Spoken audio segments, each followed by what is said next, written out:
देखिए, ये जो बजट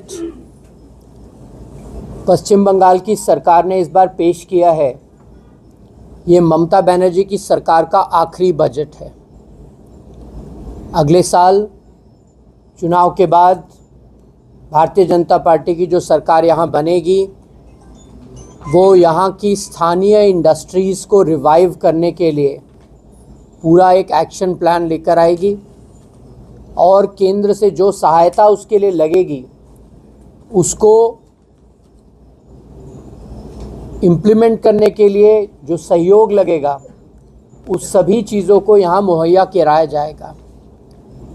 ये जो इंडस्ट्रीज़ पश्चिम बंगाल में बंद हो रही हैं, ये चिंताजनक है।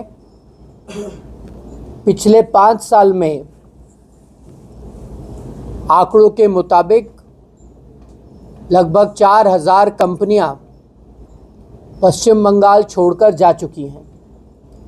लॉ एंड ऑर्डर की स्थिति यहाँ इतनी ख़राब है कि नया निवेश नहीं आ रहा है और इन सब चीज़ों के लिए जिम्मेदार यहाँ की स्थानीय सरकार है, ममता बनर्जी की सरकार है।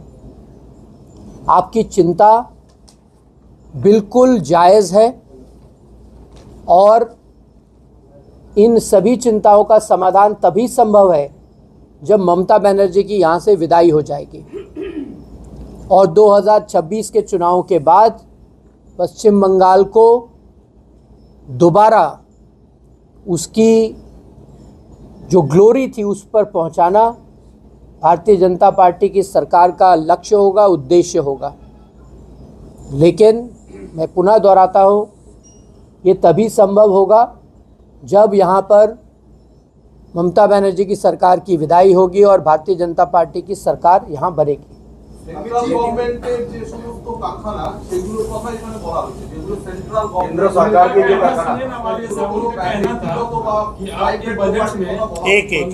एक मतलब इंडस्ट्री के बारे में कोई चर्चा नहीं हुआ। हमारे बंधु बोल रहे थे, इस पर आपका केंद्र सरकार का यहाँ बहुत सारा कारखाना जो बंद पड़ा हुआ। आपका सरकार 2014 आने का बाद से ही बंद। उनका पूछने का उद्देश्य था ना उसका जमीन भी। देखिए, जो केंद्र की सरकार का बजट आता है वो देश का बजट होता है और उस देश के बजट में इंडस्ट्रीज़ के लिए, एम्प्लॉयमेंट के लिए देश में व्यापक रूप से अपॉर्चुनिटीज़ क्रिएट हो, उसके लिए प्रावधान बनाए जाते हैं। उन प्रावधानों को लागू करना, उन प्रावधानों के लिए उचित माहौल बनाना, वो प्रदेश की सरकार का काम होता है। यहाँ पर जो इंडस्ट्रीज़ बंद हैं, चाहे वो प्राइवेट सेक्टर की हो, चाहे वो प्रदेश की हो या फिर सेंट्रल गवर्नमेंट की एंटरप्राइजेज हो, वो तभी यहाँ पर संभव हो सकती हैं जब यहाँ पर न्याय और कानून व्यवस्था ठीक होगी, जब यहाँ पर एक ऐसा एनवायरनमेंट क्रिएट किया जाएगा जहाँ पर इंडस्ट्रीज़ ऑपरेट कर सकें, थ्राइव कर सकें। और मैं दोबारा कह रहा हूँ, उसकी पूरी जिम्मेदारी ममता बनर्जी की सरकार की है। अगर आप आसनसोल में बंद हुई इंडस्ट्रीज़ की चिंता कर रहे हैं तो ये सवाल आपको ममता बनर्जी से पूछना चाहिए कि यहाँ पे लॉ एंड ऑर्डर इतना ख़राब क्यों है,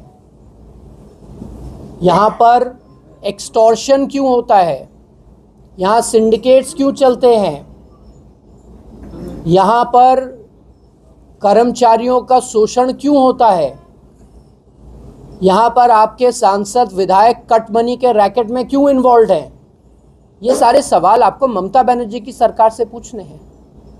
क्यों बाकी प्रदेशों में, बाकी राज्यों में इंडस्ट्रीज़ जा रही हैं, क्यों ऐसा हो रहा है कि वहाँ इन्वेस्टमेंट आ रहा है, क्यों ऐसा हो रहा है कि पश्चिम बंगाल में एफडीआई, जो देश में एफडीआई आ रहा है उसका 1% से कम पश्चिम बंगाल में आ रहा है।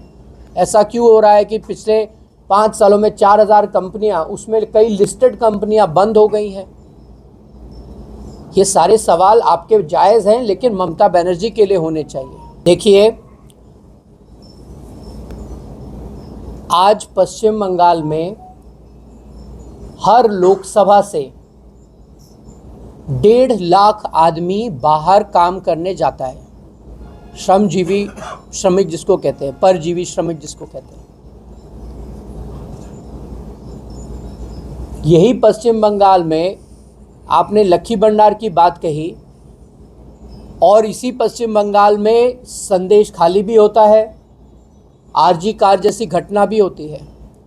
तो क्या महिला सम्मान को आप लक्की भंडार के नज़रिए से देखेंगे या महिलाओं की अस्मिता के नज़रिए से देखेंगे? अगर संदेश खाली होता है तो ये ममता बनर्जी की छवि पे एक बहुत बड़ा दाग है। महिलाओं के सम्मान की बात करना एक बात होती है, उनको सशक्त बनाना दूसरी बात होती है, और उनका सम्मान करना उसके ऊपर होता है। और भारतीय जनता पार्टी की जब सरकार आएगी तो वो महिलाओं के लिए ठोस कदम उठाएगी। हमने पश्चिम बंगाल में महिलाओं को जो आर्थिक समर्थन देना है उचित स्तर पर हमारी सरकार देगी, हमारे संकल्प पत्र का वो हिस्सा होगा, इसलिए आप निश्चिंत रहें। लेकिन महिला सम्मान के साथ हम कोई भी सौदा नहीं करेंगे, ये भी हम तय रूप से कह सकते हैं।